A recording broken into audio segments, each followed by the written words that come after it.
తన వృత్తి ధర్మంగా మాత్రమే కాకుండా మానవ ధర్మంగా, సమాజ బాధ్యతగా చాలా గొప్ప పనులు చేశారు రవిబాబు గారు.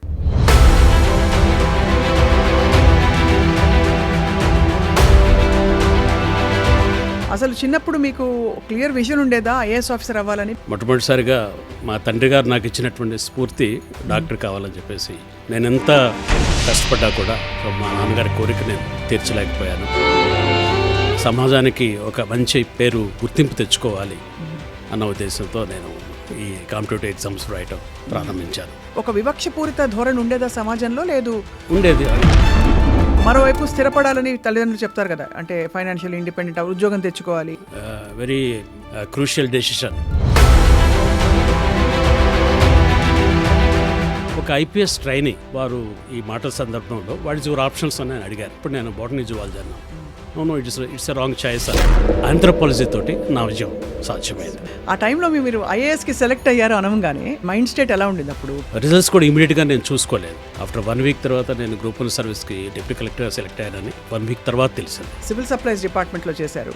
అలాగే అనేక మంచి కార్యక్రమాలు మీ ద్వారా జరిగాయి, బోల్డ్ అవార్డులు అందుకున్నారు.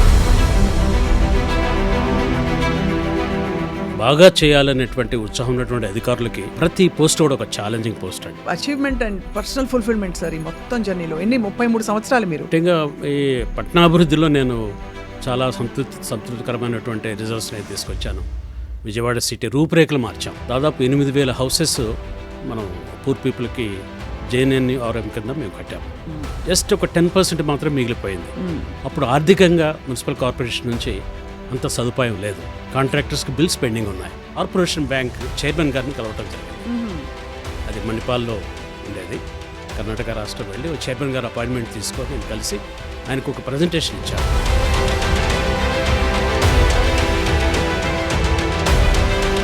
సమస్య నేను టీవీ ద్వారా కానివ్వండి, ప్రింట్ మీడియా ద్వారా కానీ చూసినప్పుడు దాని విశ్లేషణకి, ఆలోచనకి, పరిష్కారాలకి నేను నా మనసు వెతుకుతూ ఉంటుంది. సార్ ఇంత ఎనర్జీ ఉంది, మీరు ఇంత తొందరగా ఎలా రిటైర్ అయిపోయారు సార్? అంటే రూల్స్ ప్రకారం రిటైర్ అయ్యారా లేకపోతే మనసులో రిటైర్ అయ్యారా? రూల్స్ ప్రకారం రిటైర్ అయ్యారు. అంటే మీరు ఎందుకు రాజకీయాల్లోకి వచ్చే ప్రయత్నం చేయలేదు?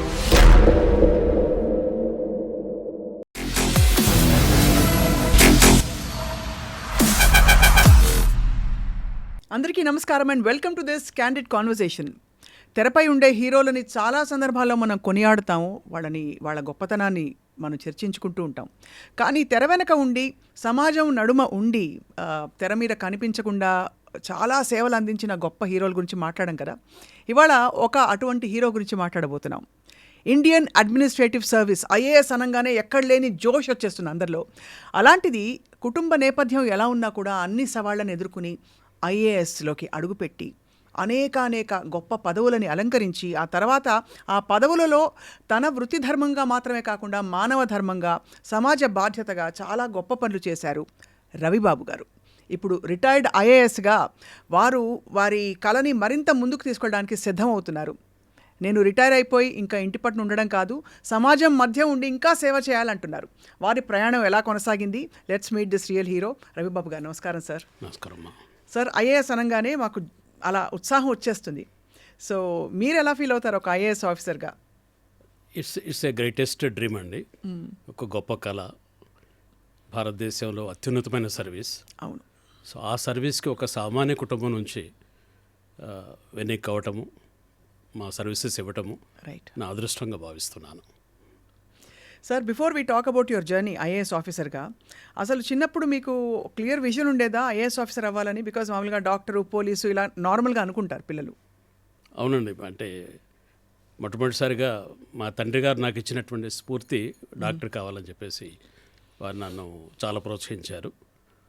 సో ఆ జర్నీలో నేను ఎంత కష్టపడ్డా కూడా మా నాన్నగారి కోరిక నేను తీర్చలేకపోయాను. So doctor కాలేకపోయాను. తర్వాత నేను అనుకోకుండా మా నాన్నగారి యొక్క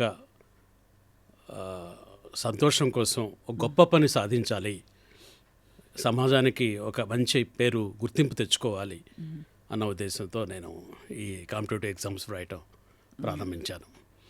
సార్, ఇప్పుడు వెనుకబడిన తరగతులకు కానీ, దళితులకు కానీ ప్రాతినిధ్యం ఇంకా మరింత పెరిగింది గత 1-2 దశాబ్దాలలో. మీరు ఉన్నప్పుడు అంటే మీరు పెరుగుతున్నప్పుడు దళితులకి ఎటువంటి అవకాశాలు ఉండేవి? మీరు దళిత కుటుంబం నుంచి వచ్చారు కాబట్టి అడుగుతున్నాం సార్. ముఖ్యంగా ఆ రోజుల్లో రిజర్వేషన్ సిస్టమ్ చక్కగా ఇంప్లిమెంట్ అయింది. స్కాలర్షిప్స్ ఉన్నాయి. సో అడ్మిషన్స్ కూడా ఈజీగా దొరికేవి. అవును. సో అవకాశాలు అది తెలుసుకొని ఎవరైతే కష్టపడి చదువుతూ నేను ఇది చదువుకోవాలి, ఈ కాలేజీలో చేరాలి అనే ప్రతి ఒక్కరికి కూడా అవకాశం ఆ రోజుల్లో. అది మొట్టమొదటి జనరేషన్ కాబట్టి. రైట్. సో మేము ఒక గ్రామం నుంచి వచ్చి మేము చదువుకోగలిగాము. సో ఆ విధంగా మంచి అవకాశాలు ఆ రోజుల్లో ఉన్నాయి సార్. ఉన్నాయి. అంటే ఒక వివక్షపూరిత ధోరణి ఉండేదా సమాజంలో? లేదు, ఉండేది. అది వివక్షత కనపడుతూనే ఉండేది. అయినా కూడా మేము దాన్ని పెదవి కింద అలానే అంటిపెట్టి అది ఒక స్ఫూర్తిగా మేము తీసుకున్నాం. సో ఆ వివక్షత నుంచి బయటికి రావాలి, వివక్షతను ఎదుర్కొని ఒక ఉన్నతమైన స్థితికి వెళ్ళాలి, సమాజంలో మంచి స్థానంలో చేరాలన్న ఉద్దేశంతో ఆ వివక్షతే మమ్మల్ని ప్రేరేపించింది. ఇందులో ఆఫ్ కోర్స్ మీరు ఫస్ట్ అటెంప్ట్లోనే మీరు క్లియర్ చేయలేకపోయారు సివిల్స్ అని వినికిడి మాకు. మీరు కొంత ట్రై చేసి మధ్యలో ఉద్యోగాలు చేసుకుంటూ, సో అప్పట్లో మీ మైండ్ సెట్ ఎలా ఉండేది సార్? అంటే ఇది సాధించాలని ఒక కళ, ఆశయం, మరోవైపు స్థిరపడాలని తల్లిదండ్రులు చెప్తారు కదా, అంటే ఫైనాన్షియల్ ఇండిపెండెంట్, ఉద్యోగం తెచ్చుకోవాలి, ఇవన్నీ నార్మల్ కోరికలు ఉంటాయి. సో మీరు ఎలా బ్యాలెన్స్ చేసి ఏమైంది సార్? ఇది correct. It's a very crucial decision. మా స్థితిని బట్టి, ఆర్థిక స్థితిని బట్టి ముందు గ్రాడ్యుయేషన్ కంప్లీట్ చేసుకోవటం, తర్వాత పీజీ చేయాలని గట్టి పట్టుదలతోటి నేను పీజీ చేస్తే ఈ కాంపిటేటివ్ ఎగ్జామ్స్కి బాగా ఉపయోగపడుతుందని ఒక ఆలోచనతోటి నేను పీజీ కూడా నేను పోస్ట్ గ్రాడ్యుయేషన్ చేశాను. చేసి తర్వాత ఉద్యోగం చేయాలి, డైరెక్ట్గా కాంపిటేటివ్ ఎగ్జామ్స్ అనేది దానికన్నా కూడా ఉద్యోగంలోకి వెళ్ళాలని మా అన్నగారు నాకు చెప్పారు. మనకి ఆర్థికంగా మనం అంత అభివృద్ధి చెందలేదు కాబట్టి ఫస్ట్ మీరు ఉద్యోగం సంపాదించండి, తర్వాత ముందుకు వెళ్ళండి అన్నారు. సో ఆ విధంగా నేను మొట్టమొదటిసారి ఒక చిన్న స్థాయిలో ఒక బ్యాంక్లో నేను ఒక క్లర్క్గా ఉద్యోగం స్టార్ట్ చేశాను. సో దాంతో ఆగిపోకుండా మళ్ళా బ్యాంక్ ఉద్యోగం చేసుకుంటూ లెక్చరర్ జాబ్స్కి నేను ఏపీపీఎస్ ద్వారా లెక్చరర్ జాబ్స్కి నేను సెలెక్ట్ అయ్యాను. ఆ విధంగా లెక్చరర్గా కొన్ని సంవత్సరాలు నేను నా సర్వీస్ ఇవ్వడం జరిగింది. అక్కడ ఉన్న సమయాన్ని నేను ఉపయోగించుకున్నాను. హాలిడేస్ నాకు ఒక మంచి అవకాశం వచ్చాయి. అలానే ఒక సబ్జెక్ట్లో మంచి గ్రిప్ నాకు దొరికింది. రైట్. సో నా పీజీలో చేసినటువంటి జువాలజీ నాకు ఒక సబ్జెక్టుగా నాకు అవకాశం ఉండటం వల్ల కాంపిటేటివ్ ఎగ్జామ్లో కొంచెం సులభంగా ముందుకు పోగలిగాను. సో మీరైతే సివిల్స్ జువాలజీతో రాశారా? జువాలజీతో రాశాను, జువాలజీ బాటనీతో రాశాను. అది చాలా కష్టమైన కాంబినేషన్. అవును, మామూలుగా సోషియాలజీ, ఫిలాసఫీ ఇలాంటివి తీసుకుంటారు. సో అది రాసే క్రమంలో ఒక ఐపీఎస్ ట్రైనీ నాకు ఈ ఎగ్జామ్ రాసే సెంటర్ దగ్గర నాకు కలవటం జరిగింది. వారు ఈ మాటల సందర్భంలో వాటి జూర్ ఆప్షన్స్ అని అడిగారు. ఏ ఆప్షన్స్తో మీరు రాస్తున్నారంటే అప్పుడు నేను బాటనీ జువాలజీ అన్నాను. No it's a wrong choice అన్నారు ఆయన. So he guided me. It's a 1 minute guidance, go for anthropology అని ఆయన ఒక మంచి, నేను ఎప్పటికీ మర్చిపోలేను. Is an IPS officer, name కూడా నాకు గుర్తులేదు కానీ నార్త్ ఈస్టర్న్ నుంచి వచ్చారు. So he guided me 1 minute guidance. It's a divine guidance for me. So anthropology తోటి నా విజయం సాధ్యమైంది. ఎస్. ఎలా సార్ సివిల్స్ క్లియర్ చేస్తారా ఫస్ట్ అటెంప్ట్లోనే? నేను గ్రూప్ వన్లో సెలెక్ట్ చేసుకున్నాను. అక్కడ నుంచి నేను సివిల్స్కి వచ్చాను. Okay sir, amazing. అసలు ఆ టైంలో మీరు ఐఏఎస్కి సెలెక్ట్ అయ్యారు అనగానే వాట్ వాజ్ యువర్, మీరు ఐఏఎస్ ఆఫీసర్గా మీ మైండ్ స్టేట్ ఎలా ఉండింది అప్పుడు? పేరెంట్స్ ఏమన్నారు? సర్వీసెస్లో అదొక కళ అండి, సర్వీసెస్లోకి రావటం అనేది. సో యాక్చువల్గా నేను ఆ రోజుల్లో రిజల్ట్స్ కూడా ఇమీడియట్గా నేను చూసుకోలేదు. ఆఫ్టర్ 1 week తర్వాత నేను గ్రూప్ 1 సర్వీస్కి డిప్యూటీ కలెక్టర్గా సెలెక్ట్ అయ్యానని నాకు ఒక 1 week తర్వాత తెలిసింది. So it was amazing experience. సరే సార్, మీరు సివిల్ సర్వెంట్ అయిన తర్వాత ఆబ్వియస్లీ చాలా పదవులు, మీరు ఇంక్లూడింగ్ విజయవాడ మున్సిపల్ కమిషనరు, ఇలాంటి గొప్ప గొప్ప పదవుల్ని అలంకరించారు కదా సార్. మోస్ట్ మీకు చాలా సవాళ్ళు విసిరిన పొజిషన్ ఏమిటి? బికాజ్ మీరు సివిల్ సప్లైస్ డిపార్ట్మెంట్లో చేశారు, అలాగే అనేక మంచి కార్యక్రమాలు మీ ద్వారా జరిగాయి, బోల్డ్ అవార్డులు అందుకున్నారు. What was the most challenging role for you? Civil సర్వీసెస్లో బాగా చేయాలనేటువంటి ఉత్సాహం ఉన్నటువంటి అధికారులకి ప్రతి పోస్ట్ కూడా ఒక ఛాలెంజింగ్ పోస్ట్ అండి. అది మంచి ప్రైవేట్ పోస్ట్ కావచ్చు, లేకపోతే మామూలు సాధారణమైన పోస్ట్ కావచ్చు. కానీ దానిలో ఉన్నటువంటి బాధ్యతల్ని మనం బాగా నిర్వర్తించి ప్రజలకి సేవ చేయొచ్చు అనేటువంటి ఆలోచన ఉంటే అది ప్రతి ఒక్కటి కూడా ఛాలెంజ్గా ఉంటుంది. సో దాంట్లో మనం సేవలు చేయొచ్చు. ఈ క్రమంలో సార్ మీకు అంటే వ్యవస్థలో చాలా ఒత్తిళ్ళు ఉంటాయి. ఒక్కొక్కసారి అంటే వ్యక్తులతో నిమిత్తం లేకుండా అడుగుతున్నాను నేను మామూలుగా. అలాంటప్పుడు మీరు ఎలా డెసిషన్ తీసుకునేవారు? ఎలా లోబడి ఉండి but at the same time ఎక్కడ మీ ఇండివిజువాలిటీ కోల్పోకుండా నిర్ణయాలు తీసుకోవడం అనే ఆ క్రూషియల్ పాయింట్ దగ్గర ఎలా బ్యాలెన్స్ చేశారు? అవునండి, ఈ పాలసీ మేకింగ్లో ఇది చాలా కీలకంగా ఒక స్ట్రగుల్ లాగా ఉంటుంది. ఒక పక్కన మన హైరప్స్ని మనం వారి అనుకూలంగా వారి ఆదేశాల అనంగా మనం ఈ కార్యాన్ని ముందుకు తీసుకువెళ్ళాలి. అట్ ది సేమ్ టైం ఈ పాలసీలో ఇంప్లిమెంట్ చేసేటప్పుడు సవాళ్ళను ఎదుర్కొంటూ ఈ బెనిఫిట్ తగిన వ్యక్తులకు వెళ్తుందా లేదా, ఆ టార్గెట్ గ్రూప్కి చేరుతుందా లేదా అనేది కూడా ఆలోచిస్తూ మేము ముందుగా 2-3 సార్లు మంత్రి గారికి కానివ్వండి, పై ఉన్నటువంటి వారికి దాని యొక్క పూర్తి వివరాలు నేను ఎక్కువగా వారికి అర్థమయ్యేటట్టుగా నేను చెప్పడం జరుగుతుంది. అదేవిధంగా నేను ఫైల్లో కూడా దాన్ని విపులంగా వ్రాసి వారి అనుమతి తీసుకొని నేను ఈ కార్యాలు చేయడానికి వెళ్తూ ఉండేవాడిని. సార్ మీ ఫ్యామిలీలో మీరు కాకుండా ఎవరైనా వచ్చారా సార్ పబ్లిక్ సర్వీస్లోకి ఇలాగా? పబ్లిక్ సివిల్ సర్వీసెస్ ఇటువైపు రాలేదండి. జనరల్ సర్వీసెస్లో మా అన్నగారు చీఫ్ ఇంజనీర్ ఏపీ జెన్కోలో పనిచేశారు. సో అదేవిధంగా నా సోదరుడు కూడా ప్లానింగ్ డిపార్ట్మెంట్లో అడిషనల్ డైరెక్టర్గా ఉన్నారు. అసలు పబ్లిక్ సర్వీస్లో ఉండడం, ఇలా సివిల్ సర్వెంట్గా ఉండవు సార్, చాలా పవర్ఫుల్ పోస్ట్ కదా. సో మీ విజన్ ఎలా ఉండేది? What did you wish? మీకు ఇచ్చిన రోల్లో మీరు ఏం చేయాలని తప్పన అందరికీ ఒక నాడి ఉంటుంది, ఒక కోర్. నేను ముఖ్యంగా ఈ పబ్లిక్ ఎలా మనం ఒక మంచి ఒక కొత్త సదుపాయాన్ని వాళ్ళకి కలిగించాలి, సులభంగా కలిగించాలి, వాళ్ళ సమస్యలకు పరిష్కారం దొరికేటువంటి మార్గం ఎలా ఉంటుంది, ఇవి చూసి దీనికోసం వాళ్ళకి ఈ బెనిఫిట్ రీచ్ అవుతుంది అంటే నేను చాలా రిస్క్ తీసుకొని చాలా కష్టపడి నేను దాన్ని కంప్లీట్ చేయడానికి ప్రయత్నం చేసేవాడిని. దీనికి నేను ఒక ఉదాహరణ మీకు చెప్తాను. తప్పకుండా సార్. నేను విజయవాడ మున్సిపల్ కమిషనర్గా ఉన్నప్పుడు దాదాపు 8,000 హౌసెస్ మనం పూర్ పీపుల్కి JNNRM కింద మేము కట్టాము. దాంట్లో దాదాపు అన్ని హౌసెస్ అన్ని కూడా కంప్లీషన్ స్టేజ్కి వచ్చినాయి. జస్ట్ ఒక 10% మాత్రం మిగిలిపోయింది. అప్పుడు ఆర్థికంగా మున్సిపల్ కార్పొరేషన్ నుంచి అంత సదుపాయం లేదు. కాంట్రాక్టర్స్కి బిల్స్ పెండింగ్ ఉన్నాయి. అవి కంప్లీట్ చేయడానికి ఆర్థిక వనరులు మనకు కావాలి. అవును. దాని కొరకు నేను కార్పొరేషన్ బ్యాంక్ చైర్మన్ గారిని కలవటం జరిగింది. అది మణిపాల్లో ఉండేది. కర్ణాటక రాష్ట్రం వెళ్ళి చైర్మన్ గారు అపాయింట్మెంట్ తీసుకొని నేను కలిసి ఆయనకు ఒక ప్రజెంటేషన్ ఇచ్చాను.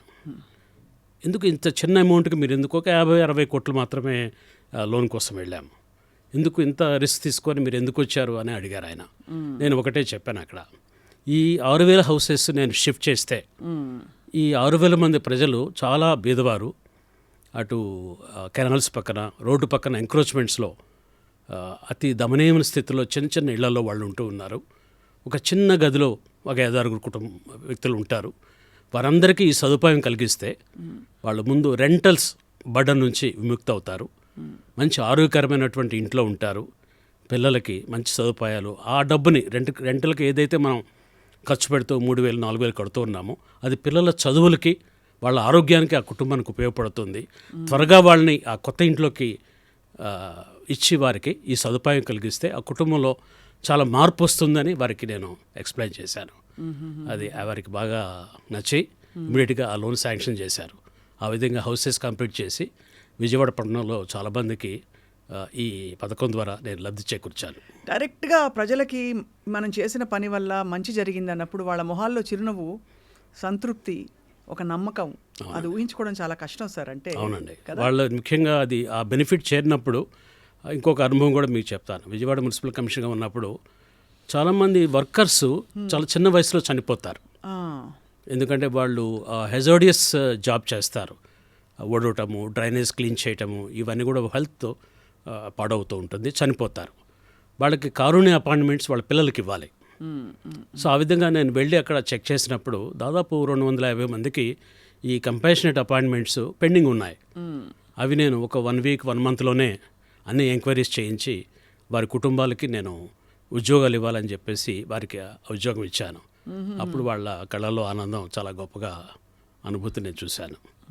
సో ఆ విధంగా ఎవరికైతే అది ఆ బెనిఫిట్ చేరాలో వారి కోసం నేను ప్రత్యేకంగా శ్రమ తీసుకొని దాని మీద దృష్టి పెట్టి ఆ బెనిఫిట్ని వాళ్ళకి అందేటట్టు చేసేవాడిని. సార్, వెనుకబడిన తరగతుల అభ్యున్నతి కోసం కూడా మీరు చాలా ప్రత్యేక కృషి చేశారు. బికాస్ మీరు డైరెక్ట్గా కష్టాలు చూశారు. అవునండి. అండ్ సో ఎలాంటి కార్యక్రమాలు మీకు విజయాన్ని ఇచ్చాయి సార్ ఇటువంటి? ముఖ్యంగా ఈ బడుగు బలహీన వర్గాలు, దళిత, ఆదివాసీలకి అభివృద్ధి అనేది చాలా కీలకమైనటువంటిది. అవును. వాళ్ళ జీవితాల్లో మార్పు రావాలంటే అభివృద్ధి ఒక ముఖ్యమైనటువంటి సాధనం. నా ఉద్దేశంలో అండి, అభివృద్ధి అనేది అభివృద్ధిలో విద్య, ఆరోగ్యం, ఉపాధి, ఈ 3 లేకుండా అభివృద్ధి ఉండదు. కరెక్ట్. సో ఈ 3 ఒకేసారి మనం ఇవ్వలేము. ఇవ్వాలి, కలిగి ఉండాలి. ఇవి ఈ 3ని దృష్టిలో పెట్టుకొని మన ప్రణాళికలో ఉండాలి. ముఖ్యంగా విద్య ద్వారా ఆ కుటుంబం అభివృద్ధి చెందాలి. అవును. సో విద్య అనేది ఒక ప్రాథమికమైనటువంటి అంశం. అవును సార్. ఆ కుటుంబంలో పిల్లలు చదువుకొని గ్రాడ్యుయేట్ అయ్యి మరి ఉపాధికి అవకాశాలకి వాళ్ళకి సంసిద్ధం కావాలి. అవును. అప్పుడే ఆ కుటుంబంలో వెలుగు మనం చూడగలుగుతాం. కరెక్ట్. సో ఈ జర్నీలో తల్లిదండ్రులకు ఆరోగ్యం ఉండాలి. అవును సార్. తల్లిదండ్రులు ముఖ్యంగా తల్లికి మరి ఆరోగ్యం ఉండాలి. ఆ కుటుంబాన్ని సంరక్షించేటువంటి బాధ్యత తల్లిదండ్రులు ఇద్దరి మీద ఉంటుంది. వారు ఆరోగ్యంగా ఉండి వాళ్ళు కష్టపడి పనిచేసి ఆ శ్రమను పిల్లలకి ముందుకు తీసుకుపోవడానికి ఉపయోగపడుతుంది. సో దాంతోనే ఈ పిల్లలు కూడా, అందుకని ప్రభుత్వం ఇచ్చేటువంటి హాస్టల్స్, కాలేజీలో వాళ్ళు చేరి వాళ్ళు ఆ విద్యను కంప్లీట్ చేస్తే this is a journey of 10 సంవత్సరాల సమయం పడుతుంది. అవునండి. ఒక కుటుంబం అభివృద్ధి చెందాలి అంటే ఇట్స్ నాట్ ఏ మ్యాజిక్. ఒక 1 ఇయర్లో, 1 సంవత్సరంలో, ఒక 5 సంవత్సరాల్లో ఆ కుటుంబం మనం పైకి తీసుకురాలేము. దీనికి ఎంతో పట్టుదలతోటి ఒక ప్రణాళికబద్ధంగా మనం ఈ విద్యా, ఆరోగ్యాన్ని, అవకాశాన్ని మనం ఒక ప్యాకేజ్ లాగా ఇచ్చి ఆ కుటుంబానికి మనం అందించగలిగితే తప్పనిసరిగా ఒక డికేడ్, ఒక 10 సంవత్సరాల కాలంలో ఆ కుటుంబంలో మనం వెలుగులు చూస్తాం. తప్పకుండా సార్. మనం చాలామంది అనుకుంటాం మనం పెన్షన్ ఇచ్చాం కదా, చిన్న చిన్న సదుపాయాలు మనం ఇస్తున్నాము, చిన్న మనం ప్రతి కుటుంబానికి మనం ఏదో ఒక సహాయం చేస్తున్నాం, మన ప్రభుత్వం సహాయం చేస్తూ ఉంది. ఇవి మౌలికంగా కొంతవరకు ఆ కుటుంబానికి ఆదరణగా ఉపయోగపడతాయి. లిఫ్ట్మెంట్కి సాధ్యం కాదు అది. ఇది అభివృద్ధిని మాత్రం అవి దైనందిన కార్యక్రమాలకు అది సహాయపడుతుంది. అవును. కానీ అభివృద్ధి మనం చూడలేము. అభివృద్ధి అంటే ఎలాగంటే అండి, నేను ఒక మాటలో చెప్తాను. ఒక కుటుంబం, ఒక వ్యక్తి తన సంపాదనలో ఈవినింగ్ ఇంటికి చేరే ముందు 1 డజన్ అరటిపళ్ళు తీసుకొని పోయి ఆ కుటుంబాన్ని సంతోషపెట్టగలుగుతున్నారా? అతని సంపాదనలో ఆ సాటిస్ఫాక్టరీ లెవెల్ ఆ కుటుంబానికి చేరాలి. సో ఆ కుటుంబంలో ఒకళ్ళే ఏదో ఉద్యోగం సంపాదించి అతను వస్తే ఆ కుటుంబం పైకి వచ్చినట్టు కాదు, సంపూర్తిగా అభివృద్ధి కాదు అది. అవును. కుటుంబంలో 2 ముగ్గురు. అవును. సో ఒక అమ్మాయి ఉంటే టీచర్ కావాలి, ఒక అబ్బాయి ఉంటే కానిస్టేబుల్ కావాలి, ఇంకొకరు ఉంటే ఒక ఇంజనీర్ కావాలి. It's a package. అందరూ ఒకేసారి. అభివృద్ధి అనేది ఎట్ ఎ టైం. అవును. It's not instrumental. ఒకళ్ళ తర్వాత అనేది కాదు ఇక్కడ. అందరూ ఎట్ ఎ టైం. అభివృద్ధి అనేది ఎట్ ఎ టైం అండ్ అన్రివర్సబుల్. అవును. అభివృద్ధి సాధించిన తర్వాత మళ్ళీ ఎన్నికపోరు.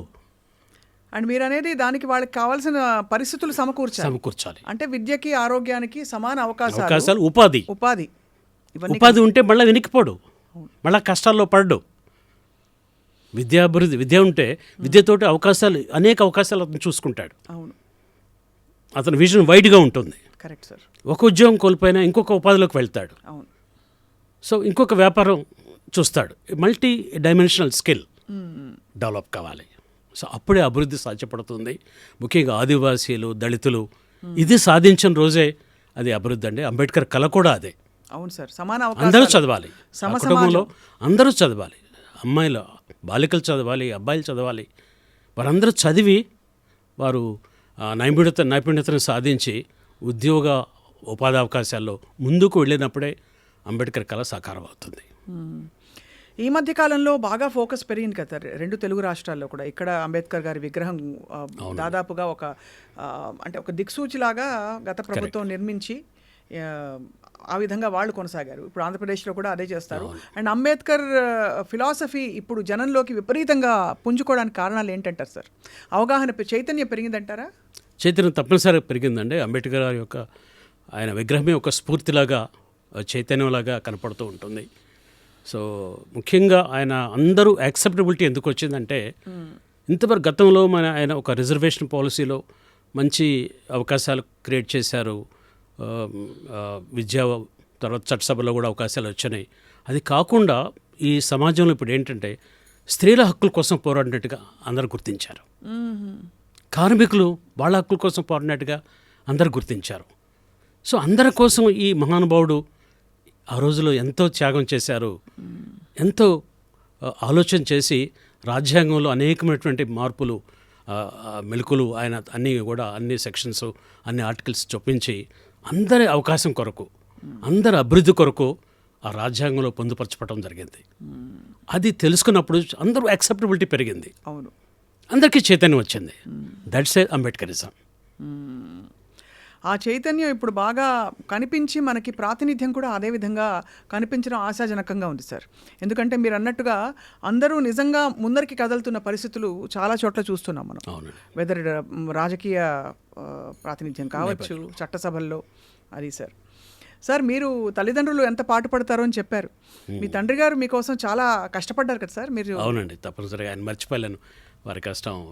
అంటే అందరూ తండ్రులాగా ఇంట్లో కూర్చొని కొడుకు అభివృద్ధి ఊహించుకునే తండ్రి కాదు. ఆయన ముందుగా నడిచి నాకు ఒక ద్రోవ వేశారు. ప్రతి కాలేజ్ అడ్మిషన్కి ఆయన ముందు వెళ్ళి ప్రిన్సిపాల్ దగ్గర నుంచునేవారు, నన్ను వెనక నుంచో పెట్టేవారు. ప్రతి స్కాలర్షిప్ అప్లై చేయమని అప్లికేషన్ ఫామ్ తీసుకొచ్చేవాళ్ళు. అదేవిధంగా రిజర్వేషన్ పొందాలంటే క్యాస్ట్ సర్టిఫికేట్ తీసుకోవాలి, సో అది ఎన్రోల్ చేయించేవారు. సో ఇటువంటి ఆలోచనతో ఆయన మమ్మల్ని ప్రేరేపించి ఎక్కడ హర్డిల్స్ లేకుండా. సో ఆయన ప్రేరణ చాలా గొప్పది. We never forget him. So పిల్లల కోసం is my great father. Also మీరు చెప్పారు సార్ ఒక సందర్భంలో, గతంలో మీరు ఆఫ్ రికార్డ్ మాట్లాడుతున్నప్పుడు చెప్పారు, మీ సహాయం కావాలంటే పిల్లల కోసం ఏ విధమైన సహాయం అయినా సరే, పడేవాళ్ళు పడని వాళ్ళు గిట్టని వాళ్ళు అని, లేకపోతే మాట అనుకున్న గొడవ అయిన సందర్భాల్లో కూడా వారు వెళ్ళి పిల్లల కోసం మాత్రం కాంప్రమైజ్ అయ్యి సహాయాన్ని అర్థించేవారని చెప్పారు. చాలా విశేషం సార్. ఆత్మాభిమానం అంటే అందరికీ ఉంటుంది ఆత్మాభిమానం, ఇందులో లేదని కాదు. బట్ పిల్లలు నాకు ముఖ్యం అని చెప్పి ఒక మెట్టు తగ్గడం అన్నది చాలా గొప్ప గుణం సార్. సో తండ్రి గారు మిమ్మల్ని మంచి పొజిషన్లో చూసినప్పుడు ఎలా ఫీల్ అయి ఉంటారు? చాలా సంతోషించారు ఆయన. సో ఆయన జీవితకాలంలో నేను ఆర్డీఓగా సబ్ కలెక్టర్గా పనిచేసినప్పుడు సో ఆయన చాలా హీ ఫెల్ట్ హ్యాపీ. నాతో పాటు కూర్చొని ట్రావెల్ చేసి కూడా సంతోషించారు. సో నా ఆఫీస్కి వచ్చేవారు, తర్వాత సహాయం చేయమని చెప్పేవారు. ఎవరన్నా వచ్చి సహాయం అడిగితే వెనుకడకుండా సహాయం చేయాలని ఆయన ప్రోత్సహిస్తూ ఉండేవారు. సో సహాయం చేయటం ఎప్పుడు ఆపకూడదు, నీ చేతిలో ఉంటే సహాయం చేయండి అని చెప్పేసి వారు ఎప్పుడు స్ఫూర్తి నింపారు. హైదరాబాద్లో కూడా మీరు మున్సిపల్ కార్పొరేషన్లో సేవలు అందించారు కదా? అడిషనల్ కమిషనర్గా చేశారు. హైదరాబాద్ ఒక చాలా పెద్ద, అంటే ఇక్కడ పుట్టి పెరిగిన వాళ్ళకి ఇది నాకు మంచి అనుభవం అండి. ఇక్కడ హైదరాబాద్లో మున్సిపల్ కార్పొరేషన్లో పనిచేయటం ద్వారా నాకు విజయవాడలో చాలా ఈజీగా నేను కమిషనర్గా బాధ్యతలు తీసుకున్నప్పుడు నాకు మంచి ఈ అనుభవంతోనే అక్కడ నేను చక్కగా పనులు చేయగలిగాను. సో నా కెరీర్లో కూడా ప్రైమ్ మినిస్టర్ మన్మోహన్ సింగ్ గారి నుంచి వారి దగ్గర నుంచి నేను ఒక అవార్డు కూడా తీసుకున్నాను. మన్మోహన్ సింగ్ ప్రైమ్ మినిస్టర్ గారు. అఫ్కోర్స్ మీకు చాలా అవార్డ్స్ వచ్చాయి సార్. అంటే మీ ఈవెన్ సివిల్ సప్లైస్ డిపార్ట్మెంట్లో కూడా మీరు అవార్డ్స్ అందుకున్నారు. Correct, right. ఒక్కొక్క అవార్డు అందుకున్నప్పుడు మీరు నెక్స్ట్ ఏం చేయాలి, ఇంకా ఏదో సాధించాలనే తపన ఉండుండేది. అవునండి, ప్రతిసారి దాంట్లో ప్లస్ ఏంటి అనేది ఆలోచించేవాళ్ళం. ఒక స్టేజ్కి అందుకున్న తర్వాత ప్లస్ దానికి ఇంకా ఏమి యాడ్ చేయాలి, ఆ విధంగా మేము ఆలోచిస్తూ ఉండేవాళ్ళం. సో ముఖ్యంగా సివిల్ సప్లైస్ డిపార్ట్మెంట్లో మేము ఆధార్ ఎనేబుల్డ్ సిస్టమ్ మేము ఇంట్రడ్యూస్ చేసాం. ఇంట్రడ్యూస్ చేసినప్పుడు ఐరిస్ అంటే బయోమెట్రిక్ తీసాం. బయోమెట్రిక్లో కొన్ని ఫెయిల్యూర్స్ ఉన్నాయి, అప్పుడు ఐరిస్ని తీసుకొచ్చాం, యాడ్ చేసాం. సో అట్లానే వేయింగ్ కూడా ఎలక్ట్రానిక్ వేయింగ్ కూడా దీనికి అనుసంధానం చేసాం. సివిల్ సప్లైస్ డిపార్ట్మెంట్ అంటే మీ పని పరిధి ఏమేమి ఉండేవి సార్? మీరు ముఖ్యంగా మనకి ఆల్ రేషన్ షాప్స్ వాటి రెగ్యులేషన్ అక్కడ అవి పబ్లిక్ డిస్ట్రిబ్యూషన్ సిస్టంలో ముఖ్యంగా ప్రొక్యూర్మెంట్, రైతుల నుంచి ధాన్యం కొనుగోలు చేయటం, అవును. సో తర్వాత సపోర్ట్ ప్రైస్ వారికి అందేటట్టు చూడటం, సో ఇట్లా నిత్యావసర సరుకులు ప్రజలకు అందించటం. సో అట్లానే మేము చంద్రన్న కానుకలని ప్రత్యేకంగా మేము 10 ఐటమ్స్ మేము ఇచ్చాము. సో అవి సంక్రాంతికి కూడా కానుకల్లాగా ఇచ్చి ప్రజలకి మన్ననలు పొందగలిగాము. ముఖ్యంగా ఏంటంటే దీంట్లో ఎక్కువగా మిస్యూజ్ ఎక్కువగా జరుగుతూ ఉండేది. అవును కదా. దాన్ని బయోమెట్రిక్ సిస్టమ్ ద్వారా మేము అరికట్టడానికి చాలా గొప్ప టెక్నాలజీని మనం ఉపయోగించాము. దాదాపు ఒకేసారి 2000 crores గవర్నమెంట్కి సేవ్ అయినాయండి, సేవ్ చేయగలిగాము. అదివరకు ఎట్లా పడితే అట్లా డ్రాయల్ ఉండేది. సో బయోమెట్రిక్ పెట్టడం ద్వారా ఒక్కసారిగా ఈ అనాథరైజ్డ్ డ్రాయల్స్ మొత్తం కూడా తగ్గిపోయింది, చెక్ పడింది. చనిపోయిన వాళ్ళ పేర్లు తొలగించబడ్డాయి. మైగ్రేట్ ఇక్కడ నుంచి వెళ్ళిపోయిన వాళ్ళ పేర్లు ఆ షాప్ నుంచి తొలగించాం. సో ఆ విధంగా చాలా తగ్గింది. అలాంటి మిస్యూజ్లు చాలా అవుతాయి కదా సార్. ఉన్నాయి. అవన్నీ కూడా ఈ బయోమెట్రిక్ సిస్టమ్ ద్వారా కొంతవరకు ఇప్పుడు ఇంకా కొనసాగుతుందండి. చాలా విజయవంతంగా కొనసాగుతుందండి. ఇక్కడ సార్ మీరు అడిషనల్ కమిషనర్ గారు చేసినప్పుడు ఇక్కడ హైదరాబాద్కి సంబంధించి ఏసా వాళ్ళు చూశారు. ఇక్కడ విచిత్రమైన ఒక టోపోగ్రఫీ ఉన్న నగరం మంది, మహానగరమే నిజంగా. అసలు ఒకవైపు అసలు చూస్తే అమెరికానా యూరప్ అనిపిస్తుంది, ఇంకో వైపు చూస్తే ఇప్పటికీ కూడా మనకి పాత నగరం ఆనవాళ్ళన్నీ అలా కనిపిస్తూ ఉంటాయి. సో మీకు వచ్చిన సవాళ్ళప్పుడు ముఖ్యంగా ఏంటంటే ఈ స్టామ్ వాటర్ డ్రైన్స్ ప్రాబ్లమ్స్ ఉన్నాయండి. అవును సార్. అది స్టామ్ వాటర్ డ్రైన్స్ వర్షాకాలం వచ్చిందంటే మునిగిపోతూ ఉండేవి. వాటికి ఒక ప్రాజెక్ట్ రిపోర్ట్ అప్పుడు దాదాపు మేము 300 crores తోటి తయారు చేసాం. సో అది ఇంప్లిమెంట్ చేయటం వల్ల కొంతవరకు డీసిల్టింగ్ చేసి ముందుగానే వర్షాకాలం ముందుగానే ఈ డ్రైన్స్ అన్నీ కూడా డీసిల్ట్ చేసి కొంత ఈజీ ఫ్లో కోసం అనేది ఒక మంచి కార్యక్రమం టేకప్ చేసాం. మొట్టమొదటిసారిగా పబ్లిక్ పార్కింగ్ ఒకటి కొత్తది డెవలప్ చేసాం. ఆటో గేట్ ఇప్పుడు మనం చూస్తూ ఉంటాం. అది ఫస్ట్ మనం జిహెచ్ఎంసీలో స్టార్ట్ చేసాం. అది కార్డ్ తోటి హ్యాండ్ హెల్డ్ డివైస్ ఇప్పుడు వస్తుంది కదా, అది ఫస్ట్ మనం స్టార్ట్ చేసాం.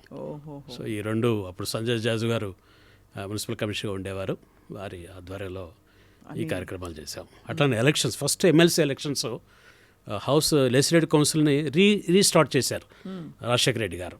సో దానికి ఏర్పాట్లు కూడా నేనే చూశాను. సో ఆ రోల్స్ తయారు చేశాను. సో ఫస్ట్ మళ్ళీ రీఇన్స్టిట్యూట్ చేసినప్పుడు ఎన్టీ రామారావు గారు కౌన్సిల్ని వారు తొలగించారు. తర్వాత రాజశేఖర రెడ్డి గారు వారు రీఇన్స్టిట్యూట్ చేశారు. దానికి అన్ని ఏర్పాట్లు, రోల్స్ తయారు చేయటం అవన్నీ కూడా నేను కీలక పాత్ర పోషించారు. సో చాలా సంతృప్తికరమైన జర్నీ మీది. చాలా what was your biggest achievement and personal fulfilment sir ఈ మొత్తం జర్నీలో? 33 సంవత్సరాలు మీరు అంటే సర్వీసెస్లో ఉన్నారు కాబట్టి. ముఖ్యంగా ఈ పట్టణాభివృద్ధిలో నేను చాలా సంతృప్తికరమైనటువంటి రిజల్ట్స్ నేను తీసుకొచ్చాను. విజయవాడ సిటీ రూపురేఖలు మార్చాం. దాదాపు నా టైంలో 500 నుంచి 700 కోట్ల రూపాయల వరకు ఖర్చు చేసి రోడ్ వైడనింగ్స్ కానివ్వండి, తర్వాత బీఆర్టీఎస్ రోడ్ అని ఒక ప్రత్యేకంగా స్పెషల్ ఒకటి ప్రాజెక్ట్లో కూడా కంప్లీట్ చేశాం. దాదాపు 8,000 హౌసెస్ కంప్లీట్ చేశాము. సో పట్టణంలో ఉన్నటువంటి ముఖ్యంగా విజయవాడ పట్టణాన్ని అది రాబోయే క్యాపిటల్కి సిద్ధపరిచాను నేను. సో ఆ విధంగా drainage system, sewerage system, drinking water ఇవన్నీ కూడా ఎక్స్ట్రా అవి ఈ ప్రాజెక్ట్స్లో శాంక్షన్ చేయించి అప్పుడున్న పాపులేషన్ కన్నా ఎక్కువ మందికి ఉపయోగపడేటట్టుగా దానికి చేయటం అనేది ఇట్స్ ఏ బిగ్గెస్ట్ ఛాలెంజ్. నాకు చాలా మంచి పేరు వచ్చింది, మంచి సంతృప్తికరంగా చేయగలిగాం. కానీ రవిబాబు గారు, మనం మామూలుగా చూస్తే ఇప్పటికీ అంటే చాలా ఇప్పుడు మనకు ఎలా అయితే తెలంగాణలో కొన్ని వెనుకబడిన ప్రాంతాలు ఉన్నాయో, ఇప్పటికీ రాయలసీమలో లేదు ఉత్తరాంధ్రలో అక్కడ మనకి సమగ్రమైన అభివృద్ధి అంటే ఇంకా జరగాల్సింది చాలా ఉందని మనకు తెలుసు కదా సార్. సో ఆ ప్రాంతాల అభివృద్ధి ఒకవేళ జరగాలంటే మీరు మీ అడ్మినిస్ట్రేటివ్ ఎక్స్పీరియన్స్తో ఏం చేయాలని భావిస్తారు sir? What kind of development should happen in Rayalaseema and other backward areas ఏపీలో, అలాగే ఇక్కడ తెలంగాణలో కొన్ని ప్రాంతాలు? ఏ వెనుకబడిన ప్రాంతమైన అభివృద్ధి చెందాలంటే మౌలిక వసతులు బాగా అభివృద్ధి చెందాలండి. అక్కడ విద్యా రంగంలో కూడా ఎక్కువ అభివృద్ధి సాధించాలి. అట్లానే విద్య సాధించిన తర్వాత ఉపాధి అవకాశాలు పెంచడానికి మనం అక్కడ కొన్ని ప్రత్యేకమైనటువంటి పరిశ్రమలు కానివ్వండి, అనుబంధ సంస్థలు కానివ్వండి. సో ఎప్పుడైతే మౌలిక వసతులు పెంచుతామో ఈ ఇన్ఫ్రాస్ట్రక్చర్తో పెంచుకుంటూ పోతే అక్కడ అభివృద్ధి స్టార్ట్ అవుతుంది. అవును, అక్కడ కొత్త ప్రాజెక్ట్స్ వస్తాయి, అది ఇరిగేషన్ పొటెన్షియల్ ఉంటే ఇరిగేషన్ పొటెన్షియల్ వస్తుంది. పారిశ్రామిక పరంగా అక్కడ నియరెస్ట్ పోర్ట్స్ కానీ నియరెస్ట్ రైల్వే నెట్వర్క్ కానీ ఉంటే అక్కడ పరిశ్రమలు రావడానికి ఎక్కువగా ఉంటుంది. అట్లా కాకుండా న్యాచురల్ రిసోర్సెస్ దాన్ని ట్యాప్ చేయాలి. అవును. సో అవి ట్యాప్ చేస్తే తప్పనిసరిగా తక్కువ సమయంలో మనం అక్కడ అభివృద్ధి సాధించవచ్చు. సో ఇవి ట్యాప్ చేయటానికి ముఖ్యంగా మౌలిక వసతులతోటి ప్రారంభం కావాలి. అవును, ఎకో సిస్టమ్ క్రియేట్ అవ్వాలి, క్రియేట్ కావాలి. Ride and roll network, so అది స్టార్ట్ చేయాలి. సో ఇరిగేషన్ పొటెన్షియల్ ఉంటే దాన్ని ప్యారలల్గా మనం స్టార్ట్ చేయాలి. సో రైతులకి అక్కడ రైతు కూలీలకి అవకాశాలు మెండుగా వస్తాయి. అట్ ది సేమ్ టైం ఇంత అభివృద్ధి చేసేటప్పుడు మరి విద్యా అవకాశాలు కూడా పెంచాలి. అవును, పెంచితే అప్పుడు క్విక్గా develop. It's at a time madam. అవును, ఇవన్నీ కూడా ఒకటి తర్వాత ఒకటి చేసుకుంటే కాదు, ఇది కాంప్రహెన్సివ్గా మనం ఆలోచించే పాలకులు.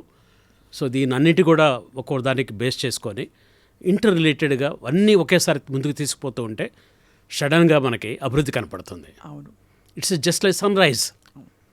మనం రాత్రంతా కష్టపడి వెయిట్ చేస్తూ ఉంటాం, ఎర్లీ మార్నింగ్ ఒక్క క్షణంలోనే సూర్యుడు ఉదయిస్తాడు.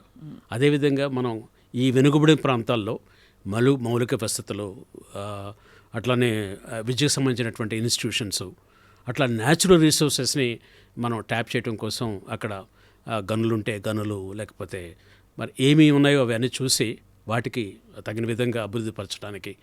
సో ఇవన్నీ ఒకేసారి ప్లాన్ చేసి మనం ప్రభుత్వం ఒక ప్రణాళికబద్ధంగా ముందుకు వెళితే చాలా తక్కువ సమయంలో ఆ వెనుకబడిన ప్రాంతాన్ని మనం ఆ మ్యాప్ నుంచి తీసేయచ్చు. అవును, వెనుకబడి ప్రాంతంగా కాకుండా ఇట్స్ ఏ డెవలపింగ్ ఏరియాగా మనం మార్చేయచ్చు. అందరి దృష్టి అక్కడ మనం అందరి దృష్టి అటువైపు వెళ్ళాలంటే అందరి దృష్టితో అక్కడ పనిచేయాలి. అంతే, అందరి దృష్టి అక్కడ పెట్టి పనిచేయాలి. అవును సార్. సో ఆ విధంగా సమగ్రమైనటువంటి అభివృద్ధికి సాధ్యపడుతుంది. సాధ్యమండి, చేయగలం. సార్, ఇంత ఎనర్జీ ఉంది, మీరు ఇంత తొందరగా ఎలా రిటైర్ అయిపోయారు సార్? అంటే ఇది రూల్స్ ప్రకారం రిటైర్ అయ్యారా లేకపోతే రూల్స్ ప్రకారం రిటైర్ అయ్యాను? అవునండి, రూల్స్ ప్రకారం రిటైర్ అయ్యాను. మేబీ మరి ఆ రోజుల్లో కొంచెం నా ఏజ్ అది ఎక్కువ వేసారేమో తెలియదు కానీ సో సంభవ్ ఎర్లీగా రిటైర్ అయ్యాము. సో ఇంకా ఎనర్జీ ఉంది. నెక్స్ట్ అని ఎప్పుడైనా ఆలోచిస్తారా సార్ మీరు? అంటే మీరు ఎందుకు రాజకీయాల్లోకి వచ్చే ప్రయత్నం చేయలేదు? అంటే చేస్తామండి, ఉత్సాహం ఉంది. సో ప్రోత్సహిస్తే తప్పనిసరిగా ప్రజాసేవలోకి నిరంతరం పనిచేయాలని చెప్పేసి వారి అభివృద్ధికి కొత్త ప్రణాళికలు తీసుకొచ్చి తక్కువ సమయంలో వారిని అభివృద్ధి చేయడానికి చాలా ఎనర్జీ ఉపయోగించాలని చెప్పేసి నాకు ఉత్సాహంగా ఉంటుంది. అవకాశం, ప్రోత్సాహం ఇస్తే నేను ప్రజల్లోకి వెళ్ళి ప్రజల కొరకు నేను కష్టపడి పనిచేసి ప్రజాస్వామ్యమైన అభివృద్ధిని మనం చాలా ఫాస్ట్ ట్రాక్లో, త్వరితగతిలో ఈ అభివృద్ధిని ప్రజాస్వామ్య ప్లాట్ఫామ్లో మనం తీసుకురావచ్చు. అందులో మీకు నా చాలా వంతు కృషి చేస్తాను. ఆ క్షేత్రస్థాయి అనుభవం ఉంది మీకు. అవునండి. అంటే మామూలుగా రాజకీయాల్లోకి వచ్చిన వాళ్ళకి అంత అనుభవం ఇలాంటివి ఉండవు. ఏదో పొలిటికల్ ఇంజనీరింగ్ ఉంటుంది కానీ మనకి డెవలప్మెంటల్ ఇంజనీరింగ్ పెద్ద పట్టు ఉండదు. కరెక్ట్. మీకేమో చాలా, అసలు మీ కోర్ ఏరియా అదే. అదే sir. So we wish to see you in politics. Thank you madam. And ఇంకొకటి సార్, ఒక సున్నితమైన ప్రశ్న. మామూలుగా బ్యూరోక్రాట్స్కి ఉండే ఒక అపకీర్తి, హై లెవెల్ ఆఫ్ కరప్షన్ ఉంటుంది బ్యూరోక్రాట్స్ అందరిలో ఏదో ఒక లెవెల్ ఆఫ్ ఇదేంటి. బట్ హ్యాజ్ ఇట్ ఎవర్, అంటే మీరు ఒక ఇబ్బందికర పరిస్థితిలోకి వచ్చి అలాంటి ఒత్తిళ్ళు మీ మీద ఎప్పుడైనా వచ్చాయా? అవన్నీ మేము సున్నితంగా నేను తప్పుకొని పక్కకెళ్ళిపోయానండి. కానీ అది ఎందుకు సార్? దాన్ని మారాలంటే ఏం చేయాలి? Because such a prestigious position ఇది, సర్వీస్ ఇది. కొంచెం అంటే సంశయం పాటించాలి. ముఖ్యంగా ప్రజల అభివృద్ధిని మనం దృష్టిలో పెట్టుకొని, కుటుంబ శ్రేయస్సును దృష్టిలో పెట్టుకొని, కుటుంబ శ్రేయస్సు, రైట్. సో ప్రజల అభివృద్ధి, అవకాశాలు చేజార్చుకోకుండా అది నేను కంటిన్యూస్గా నేను పనిచేయాలి, కంటిన్యూస్గా నాకు అవకాశం ఉండాలి, నా కుటుంబ శ్రేయస్సు ఇంపార్టెంట్ అని ప్రజలు, నేను ఈ విధంగా నేను త్రోవ తప్పితే ప్రజలకు సేవ చేసే అవకాశం పోతుంది. అవును. సో అవన్నీ కొంచెం సెన్సిటైజ్గా, ఇంటర్నల్ సెన్సిటైజేషన్ ఉండాలి ఆఫీసర్స్కి. Internal sensitization, social responsibility, family responsibility also equally important. Absolutely sir. So ఇవి ఉంటే తప్పనిసరిగా ఇవి మనం జస్ట్ ట్యాకిల్ చేసుకొని పక్కకెళ్ళిపోవచ్చు. సరే, ఇవి కాకుండా మీ హాబీస్, మీరు చదువుతారా? పుస్తకాలు, మ్యూజిక్ చదువుతాను. ముఖ్యంగా న్యూస్ పేపర్స్ ఎక్కువగా చదవటము, విశ్లేషించటము, ఆలోచించటమే నాకు ఎక్కువగా. ఒక సమస్య నేను టీవీ ద్వారా కానివ్వండి, ప్రింట్ మీడియా ద్వారా కానీ చూసినప్పుడు దాని విశ్లేషణకి, ఆలోచనకి పరిష్కారాలకి నేను నా మనసు వెతుకుతూ ఉంటుంది.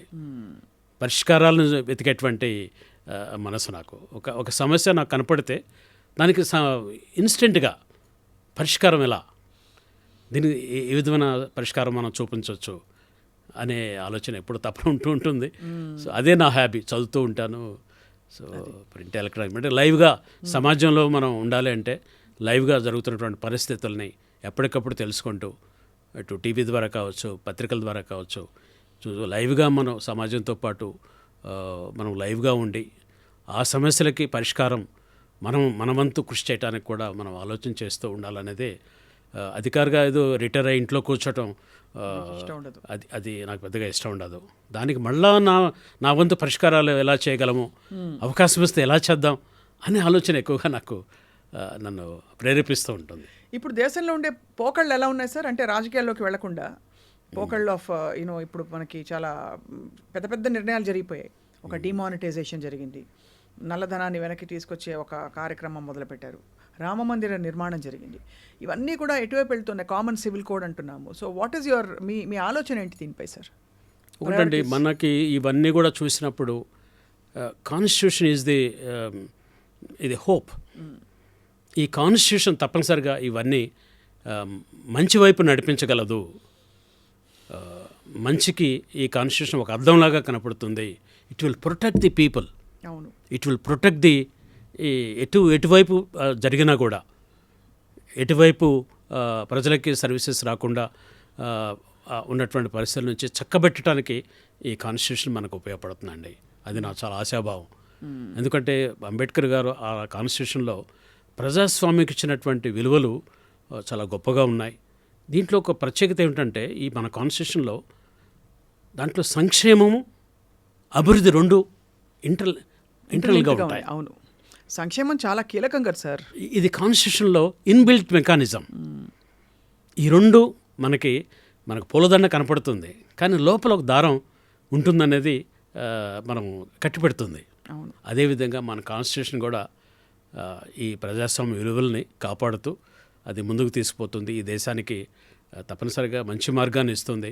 అప్పుడప్పుడు చిన్న చిన్న డీవియేషన్స్ ఉన్నా కూడా it will correct it self.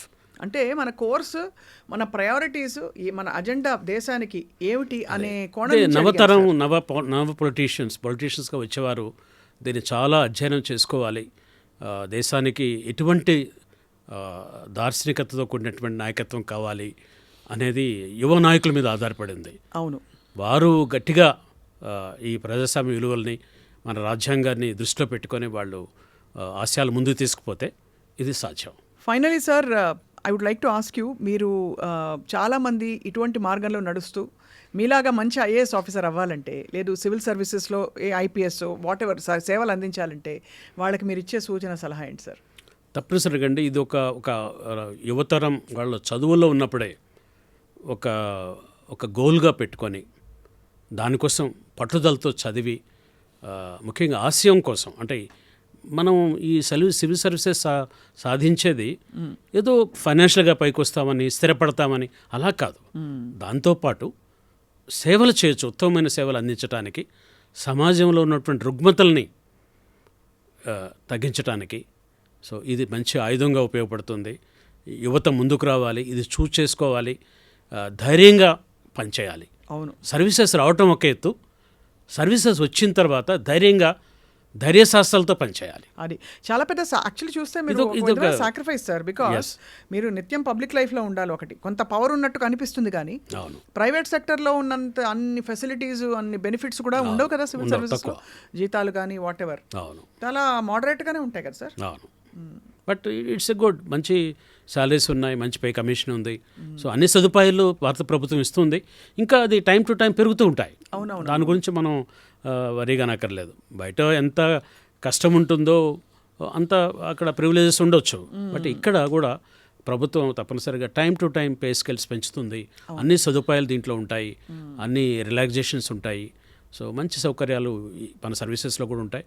ముఖ్యంగా వచ్చే కొత్త నవతరానికి ఆఫీసర్స్ దీంట్లో సెలెక్ట్ కావటమే కాకుండా, సెలెక్ట్ అయిన తర్వాత ధైర్యంగా పనిచేయాలి, సాహసోపేతమైన నిర్ణయాలు తీసుకోవాలి, దీన్ని అధ్యయనం చేయాలి, మీ ఇంటెలిజెన్స్ తోటి మీ మీద ఉన్నటువంటి ప్రభుత్వ నేతల్ని మీరు కన్విన్స్ చేయాలి, వారిని ఒప్పించాలి. ఈ పాలసీల మీద మంచి చెడ్లు వారికి క్లియర్గా మనం వారి ముందు పెట్టి వారి సలహాలు తీసుకొని మార్పులు చేర్పులు చేసి ప్రజలకు ఎట్ లార్జ్ మంచి జరుగుతుంది అనే నిర్ణయాలకి ధైర్యంగా తీసుకోవాలి. మీరంటే of course your standing example of అంటే how you steered your journey sir, మీరు కావాల్సినవన్నీ ఇంప్లిమెంట్ చేసుకుంటూ. So finally focused energy not just civil సర్వీసెస్లోనే కాకుండా యువత మోటివేటెడ్గా ఎల్లప్పుడూ ఒక సోషల్ కాన్షియస్నెస్తో వాళ్ళని ఎందుకంటే ఇప్పుడు అందరూ ఈ ట్యాబ్లు సోషల్ మీడియా ప్రభావంలో కొట్టుకుపోతున్నారనే ఒక ఆందోళన కలుగుతుంది కదా సార్, వాళ్ళకి ఏం చెప్తారు సార్? సో టెక్నాలజీ మీరు ఉపయోగించుకోవాలి, టెక్నాలజీ మనం నేర్చుకోవాలి, బట్ హ్యూమన్ డెవలప్మెంట్కి ఎంత అది ఉపయోగపడుతుందో మనం అది ఎలా విధంగా హ్యూమన్ డెవలప్మెంట్కి ఉపయోగించాలి, హ్యూమన్ రిలేషన్స్కి ఎలా ఉపయోగపడుతుంది, హ్యూమన్ ఫేస్ నిలబెట్టాలి. అవును, ఈ టెక్నాలజీలో హ్యూమన్ ఫేస్ కొట్టుకుపోకూడదు. అవును, హ్యూమన్ ఫేస్ ఎప్పుడూ ప్రివైల్ కావాలి. మానవ సంబంధాల్లో అన్నిట్లో కూడా. తర్వాత ఈ టెక్నాలజీ ఈ అభివృద్ధికి ఉపయోగపడాలి, బీదత్వాన్ని పారదొలటానికి ఉపయోగపడాలి, మంచి ఆరోగ్యం ఇచ్చేటట్టుగా ఉండాలి. సో ఈ రుగ్మతులన్నీ కూడా తొలగించి, సపోజ్ మెడికల్ ఫీల్డ్ ఉందండి, సో ఈ టెక్నాలజీ తోటి క్విక్ ఇన్వెస్టిగేషన్, ట్రాన్స్పరెంట్ ఇన్వెస్టిగేషన్, అట్లనే ఈ ఫార్మసీ క్వాలిటీ చెక్, ఈ క్వాలిటీ చెక్ని మనం టెక్నాలజీ ఉపయోగించాలి. ఇప్పుడు చాలామంది బాధపడుతున్నాం, అన్ని ఫ్యూరియస్ ట్యాబ్లెట్స్ అంతా మరి ప్రపోర్షనేట్స్లో ఉండలేదు, అన్ని సైడ్ ఎఫెక్ట్స్ ఇవన్నీ మనకు కనపడుతున్నాయి. వీటన్నిటికీ చెక్ పెట్టాలంటే టెక్నాలజీ ఆ విధంగా మనం అనుసంధానం చేయాలి. టెక్నాలజీ ఒకే విధంగా వెళ్ళిపోవటం, ఇదొక వెళ్ళిపోవటం కాదు, ప్రతి డెవలప్మెంట్కి ఇది ఇంటరాక్ట్ చేసి మంచిని మనం త్వరగా ప్రజలకు ఇవ్వగలగాలి. అవును, అది ఇదేదో వేరే ప్రపంచానికి తీసుకువెళ్తుంది కాదు, ఉన్న ప్రపంచాన్ని చక్కగా మార్చడానికి ఈ టెక్నాలజీ ఉపయోగపడాలి.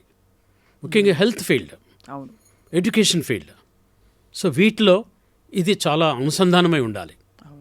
హెల్త్ అండి, క్విక్ ఇన్వెస్టిగేషన్స్, ఇప్పుడు మనం ఇన్వెస్టిగేషన్స్లో మనం మల్టిపుల్ ఇన్వెస్టిగేషన్స్ చేస్తాం, but at a one time ఈ టెక్నాలజీ ద్వారా సాధ్యపడుతుంది. అవును, తర్వాత రేట్స్ కూడా రీజనబుల్ రేట్స్ స్లాష్ డౌన్ అవుతాయి. అవును, అలా మనం దీన్ని ఉపయోగించుకోవాలి.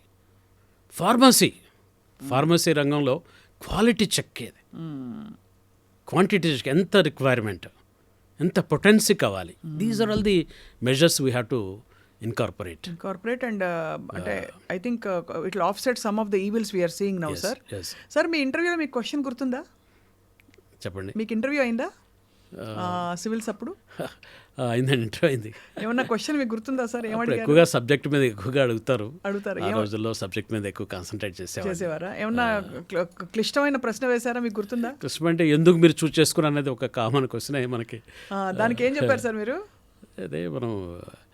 అదే ఆ రోజుల్లో మనం ఏంటంటే మంచి అవకాశాలు ఉంటాయి, సర్వీస్ చేయొచ్చు అన్నట్టుగా, అలా విధంగా అలా మొత్తానికి అన్నీ దాటుకుంటూ వచ్చి ఇప్పుడు సార్ ఇక్కడ రవిబాబు గారు మీరు పబ్లిక్ సర్వీస్ మరింతగా మీరు విస్తరించడానికి రెడీగా ఉన్నారు సార్. థ్యాంక్ యూ అమ్మా. What is about your family sir? కొంచెం family small family madam, my wife and ఇద్దరు children. So my wife beautiful wife, ఆమె చాలా మాకు సహకరిస్తూ, సో ఆమె కూడా షీఈ్ ఆల్సో ఎంప్లాయ్, టీచింగ్ ఫీల్డ్లో ఉన్నారు.